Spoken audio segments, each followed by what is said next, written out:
Hi, Harvest Woman.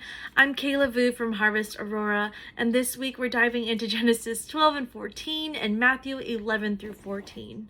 These passages are filled with God's promise to fulfill everything that He has set out to do in His will. He performs miracles, casts out demons, and calls us to be His very own. We have seen and heard the improbable become probable in light of God's presence, and God has provided for us beyond our imagination, just like how He fed the 5,000.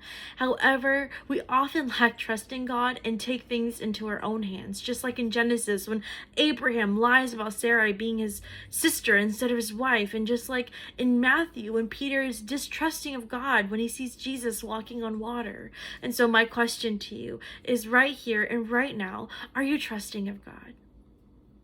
As believers, we're called to rely on God in every way through suffering, through complexities. And so how we do this is by reflecting on God intentionally, remembering His mighty works, and by noticing the places in our lives where God is working instead of identifying areas where He's less visible, because He's still there.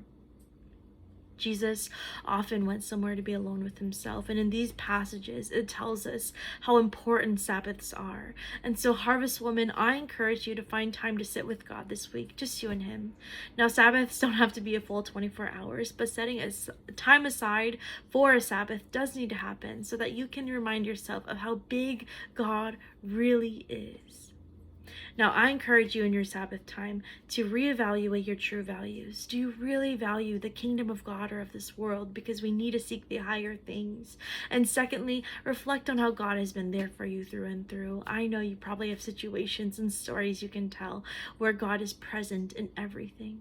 And then thirdly, rest by saturating yourself in His word.